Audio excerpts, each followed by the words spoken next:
Hi, Gary Chillingworth here for Airgun World Magazine, Shooting and Country TV. Welcome to Life at the Range. Today's video is all about marshalling. Now, even if you're not a marshal, and even if you're not really thinking about marshalling, watching today's video will certainly help you as a shooter, certainly as a competitive shooter, because it will help you to understand the thought process of what goes into running a competition. Marshalling is not that difficult. I can do it, so if I can do it, I can guarantee you can do it. What we're going to do today is we're going to look at all aspects. We're going to look at what to do with the cards, what to do with checking targets, what to do with conflict resolution, and how we come to the decisions that we come to. We're also going to speak to our Chief Marshal, Steve O'Mara, and we're also going to talk to Karen O'Mara, who's going to show us how to use the Chrono.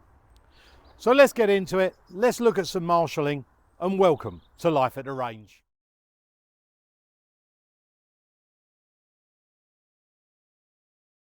So what is the role of a marshal? Well, a marshal is essentially there to make sure that the rules are abided by and then sometimes enforced. But it's more of a role of guidance and to help the shoot run smoothly. Many things that you'll get called to do is to sign a card. Someone's made a mistake on a card and you need to take that card, amend it and sign it on the back. But we'll show you how to do that in a minute. Sometimes you get a broken string. Someone goes to reset a target and then you go out and then you basically tie the string back together. So learn a good knot. A reef knot is a good thing to learn how to do. And then you sort of reattach the string to each other, But what a job of a marshal is to do is somebody calls you over, says, Gary, I want that target checked. That string is broken. So you then call a ceasefire. So that is the first thing that a marshal needs to do. Most UKA HFT are run by a klaxon. It's a battery-powered pawn that's at the Chrono tent. So you take your radio, you would contact the Chrono tent, and they would call a ceasefire. And in HFT, whether it's a klaxon or a whistle, one long blast of the whistle means stop. 2 blasts means continue shooting. And at the end of the shoot, when everybody is finished shooting, 3 blasts means the competition is over, and that means that people can now cross the firing line and start spraying targets and getting the course ready for session number 2.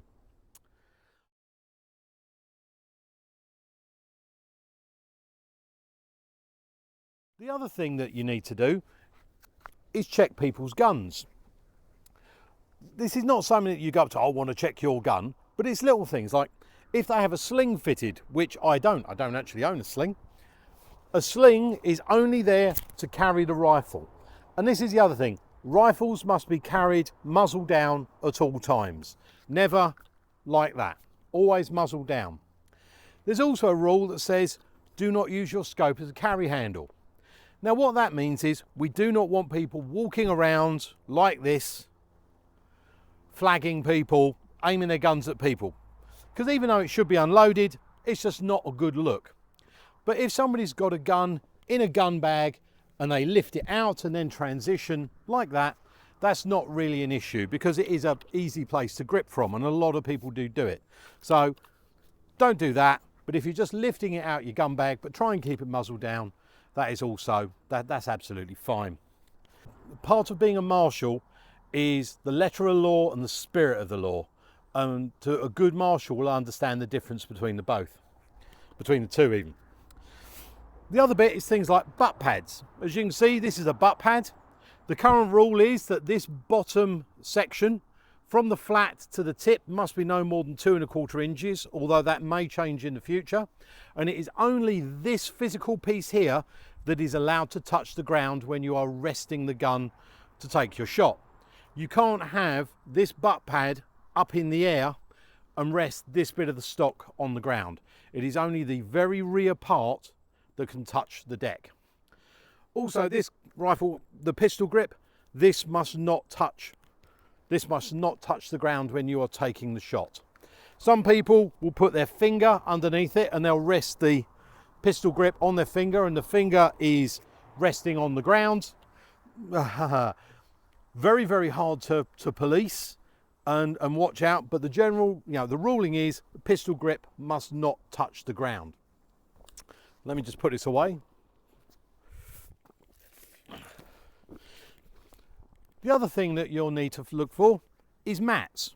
Now, a mat is only there to insulate you from the ground. If it's cold, if it's dusty, or whatever you want to use.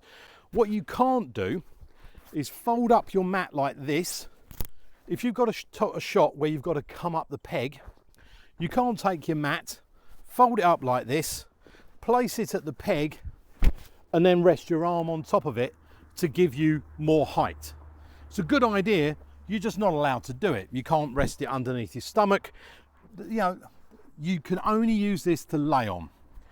Same goes with bean bags. Bean bags are only there to rest your knee on, or to support your shin, or to rest your gun on. They're not to give you extra height at the target. So there are a few of the basic things to get us into the groove.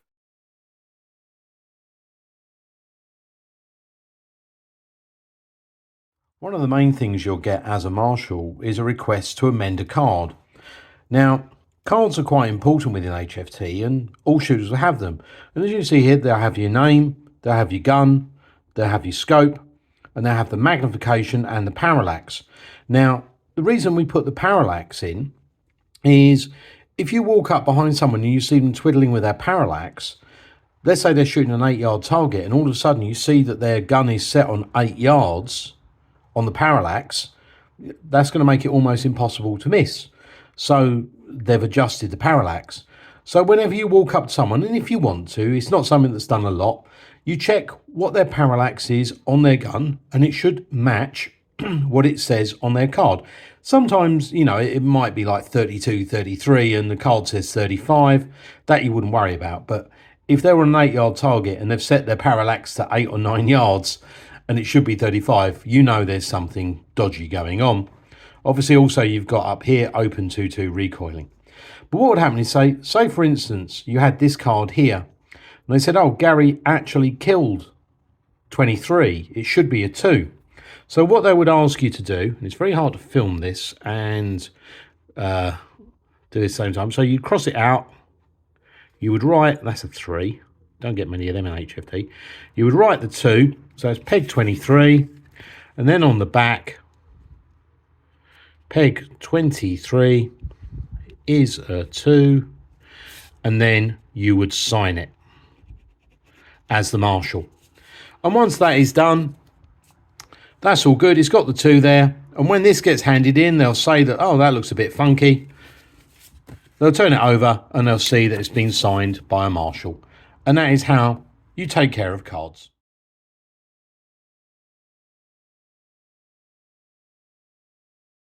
We have a competition target.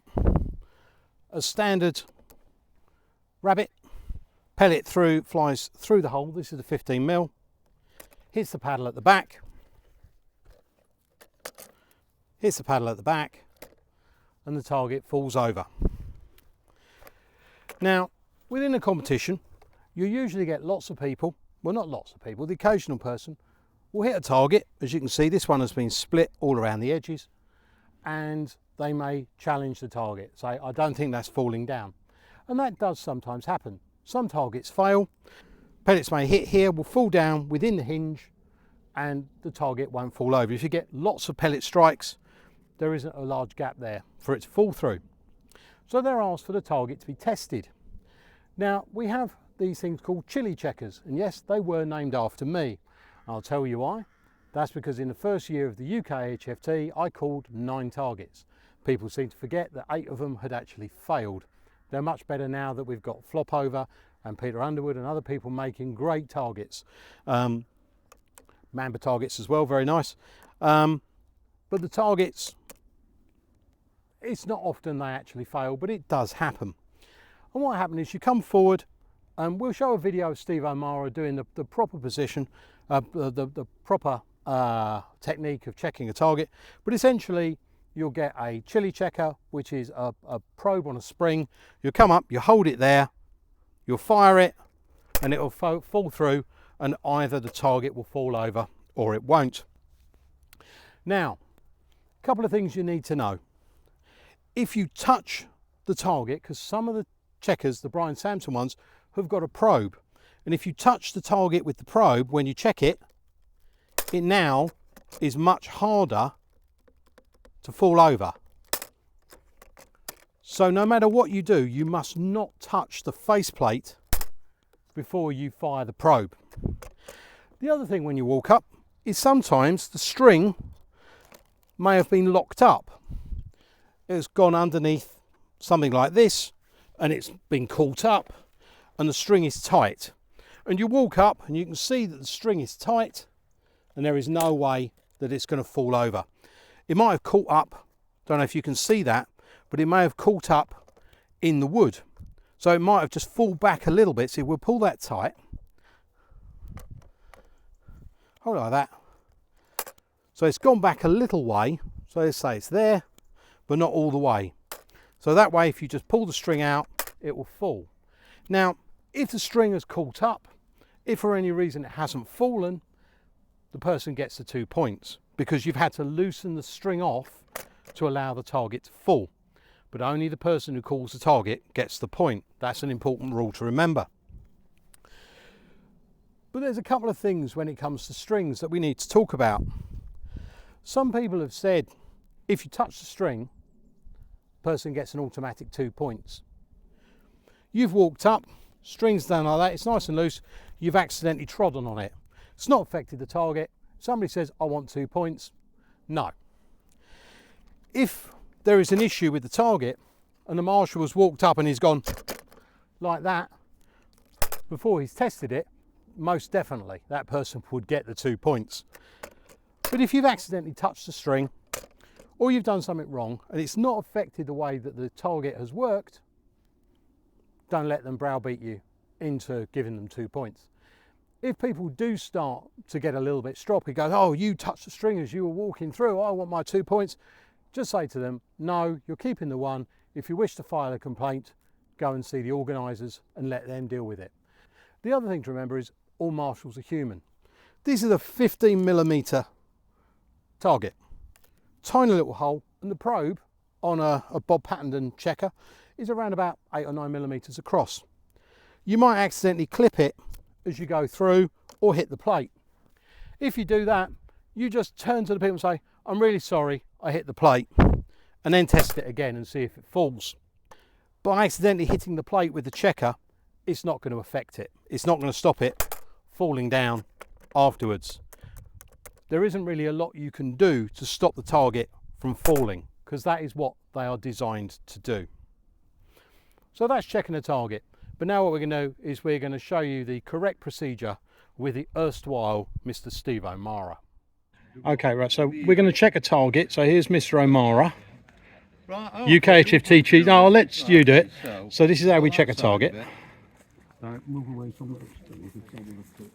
Most important thing is not to touch the string because that could accidentally reset the target.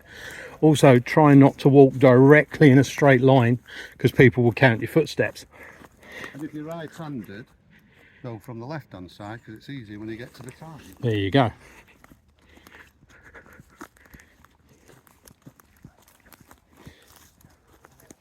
In fact, there's nothing, we haven't seen anything caught up in there, yeah? So we've got any concern. Yeah. So here's our target. So your paddles, you see your paddles upright, yeah? So we're not seeing any potential issues there. So what we're going to do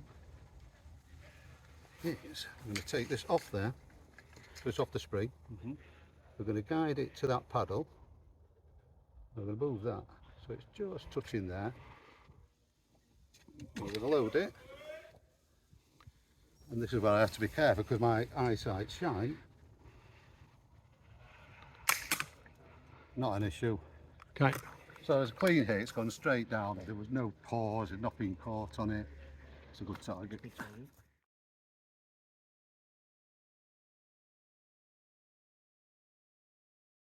Okay, so you've been called to a target and the target has failed. You can see, it won't fall, and no matter what you do to it, there is no way that this target is ever going to fall. So what do? Do we pull the target? No. What we always try and do before we have to pull a target that's failed is replace a target with another target. Now this is something that you'd usually get a call setter involved with, but if you're at a UK event, there will usually be a stash of targets that are put to one side. So if you've been called to change a target, there'll usually be a set of spanners at the Chrono tent, and what you do is you replace like for like. And what I mean by that is, as you can see, this is a very old, very manky crow target. With this one's actually got a 40mm kill zone. So the first thing you need to do is you must find a target with a 40mm kill zone. You can't obviously replace the 35 with a 40. And then find something that's similar. You might not be able to get another crow, but you can find a squirrel or a Welsh dragon or something like that. Something that has got the similar size body and with the target kill zone in the same area. So a body shot for a body shot, a headshot for a headshot. You can't replace a body shot crow with a headshot squirrel because you've obviously got a much larger area to aim at, less chance of a donut with a body shot than you can with a headshot. So if you're called to change a target, call a ceasefire, get your spanners, get your spare target, which will usually be stashed somewhere and the call setters will know, and you go out and you swap it out. Do that, but do not just start saying, oh, that's failed, we'll pull the target. That is the last thing we ever want to do. We occasionally have to do it, but the last thing we ever need to do is to pull a target, swap it out before it goes wrong.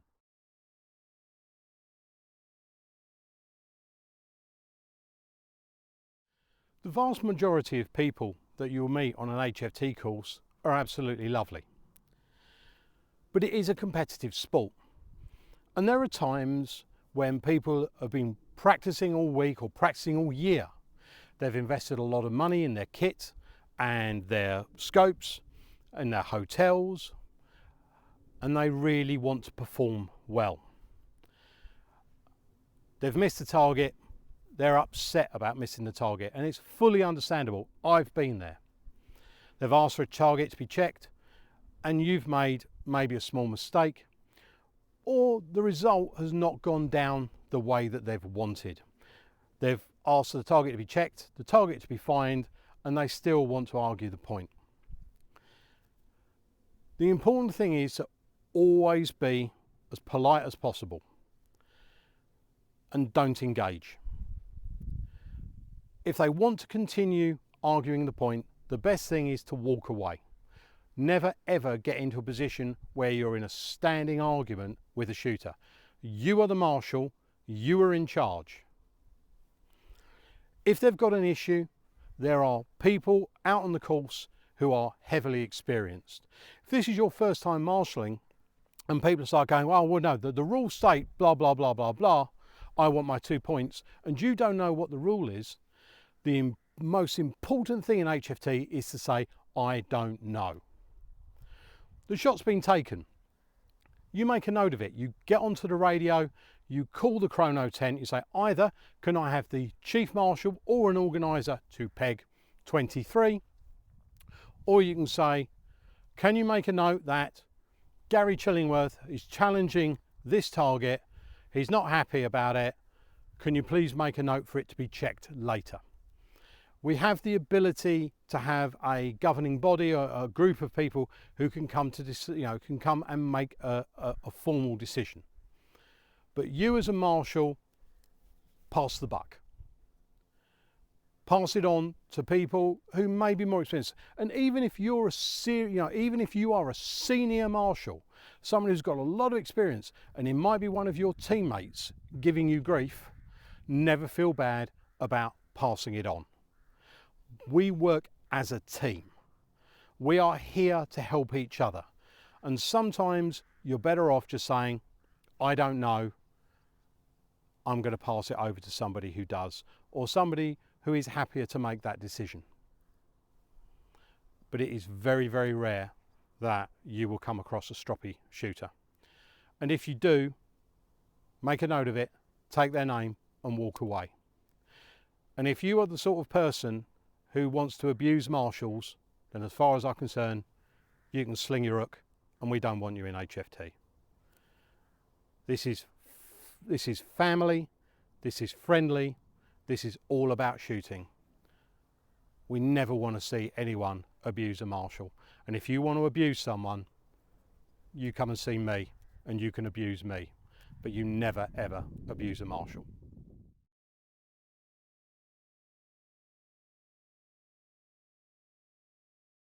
The kneeling shot as a marshal is something that you need to watch out for.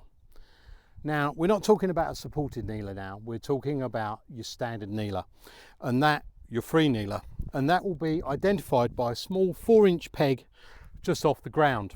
Now obviously with that you have no support, but the really important part of the kneeling shot is that the rifle must be supported by only the hand forward of the knee. What you can't do is rest the rifle on your arm, which is above the knee. We have had people in the past who've tried to do this, but as you can see, the rifle is no longer being supported by the hand. It's resting on the arm directly above the leg. Incredibly stable, but totally illegal. So hand forward of the knee, and there you go. Nice and simple. Now, the next part, obviously we've spoken about the hand being forward of the knee, is the rear leg. And there are a couple of positions that you can do. Obviously you can sit, you've got to sit on the rear foot. What you can't do is bend the foot over and essentially sit on it like that, because that's classed as a sitting position. 3 points of contact: leading foot, knee and the toes. But what can cause a problem is this particular position. It's called laces down, where the leg is completely flat along the ground. That is also perfectly legal. It's called the laces down position.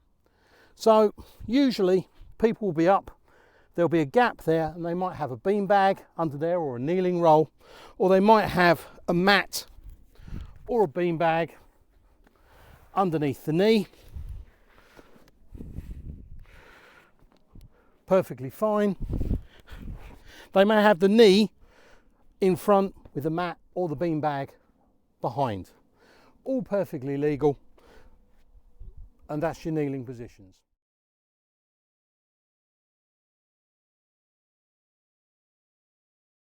Here we have the lovely Karen O'Mara, and Karen's job today is to run the UK HFT Chrono. How are you getting on today, Karen? All right, thank you very much. Now, what do you predominantly do when, what is the job of running the chronograph? To make sure that the rifles are legal so they can carry on shooting. Okay. So when they arrive, I take the scorecards. Yeah. Usually work in the order that the scorecards are in. Ask the shooter if they're shooting 177 rifles and what pellet weight they're shooting. The majority is 844, which makes my job nice and simple. Then look at my little chart. See the maximum weight that they can go, maximum velocity they can go through the chrono. Line them up at the chrono, take a shot, and hopefully they pass and move on. So what happens if somebody goes overpower on their first shot? So what's the procedure? So if they go overpower on their first shot, they have to take a second shot through the chrono. Yeah. If the second shot is also higher, then they fail and they have to leave the course. If the second shot is lower, then they take a third shot. If that one is also lower, they may carry on. Fair enough. Now, when they're loading the pellets, do you check the pellets to make sure they've all gone in correctly? I certainly do. Excellent. So obviously this is the chronograph we've got, the LMBR R2A. Okay, so I think now what we're going to do is we're going to wait for somebody to come along, and we'll film you going through the procedure, if that's okay with you. Thanks, Gary. Wonderful. Thank you, Karen. Karen's a lovely. Are you 177844? I am, yes. Lovely. Makes my job easier. Yep, fine, thank you. I think you might be one bit away up the ladder. Thank you very much. Yeah, that's fine. Lovely. 778, lovely. Perfect. Nicely done. Now this is the face of a relieved man. What happened yesterday, Mark? My Wolfit LG 400, I think the reg's gone because it was a bit high. A bit high, but yeah, a little high. That's all we'll say. Yeah. Well done, mate. Congratulations. Thank you very much.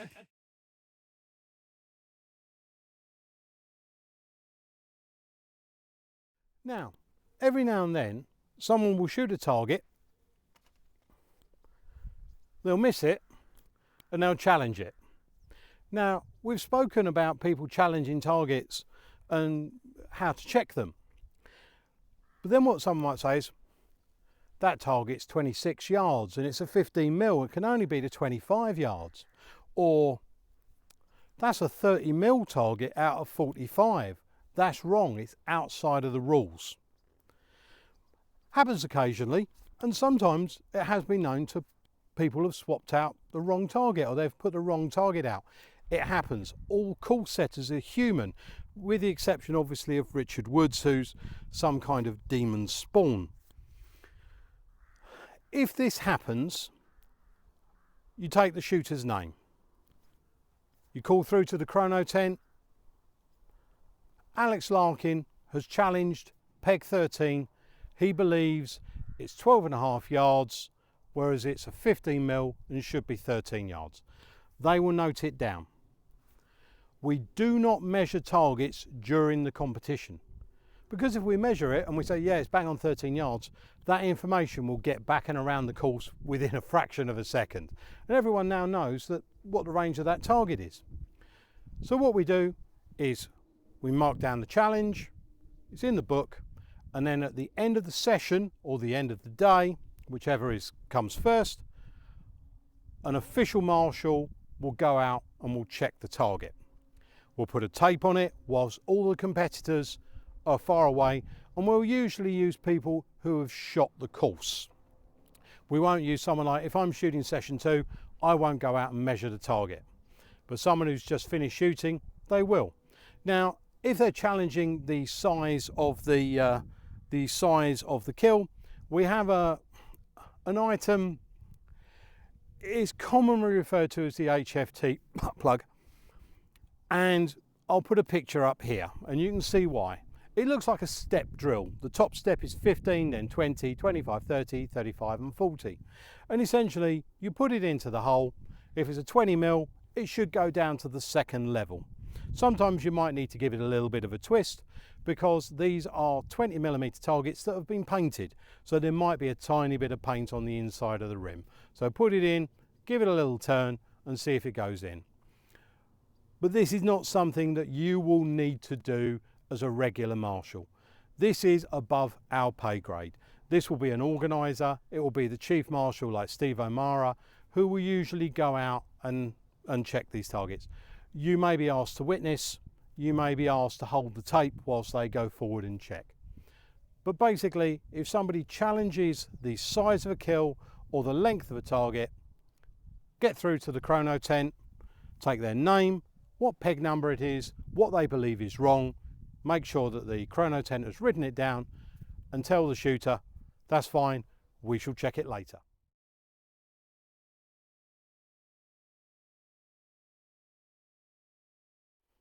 Okay, so sometimes you will be called to an obstruction between the peg where you are and the target where we are in the distance.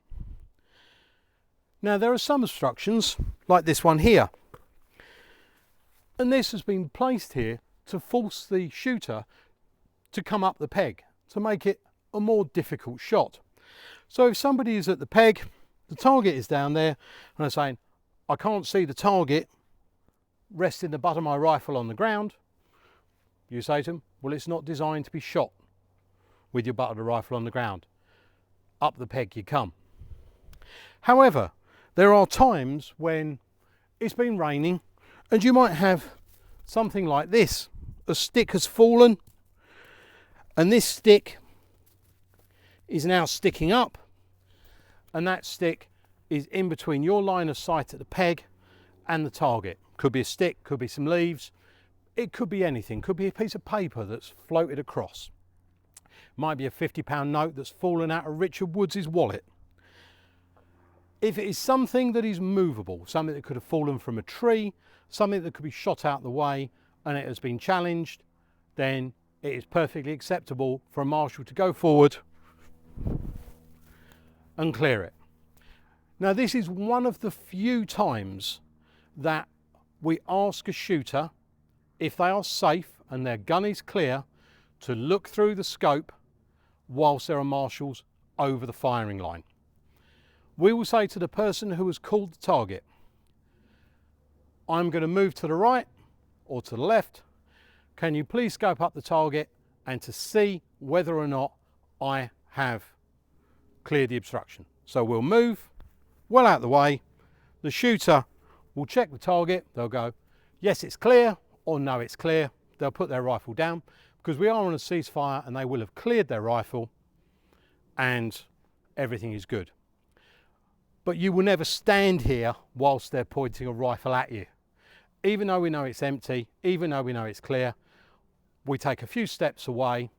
Most of these are top level shooters, not even top level shooters. Most people are capable of manipulating a rifle in a safe direction and not pointing it directly at you. So very simple, big log, put there to full shot the peg, leave it alone. Just a little bit of twigs like this that have fallen out the tree and are now blocking the target, move them out of the way. Do it during a ceasefire, always letting the Chrono tent know what you're doing.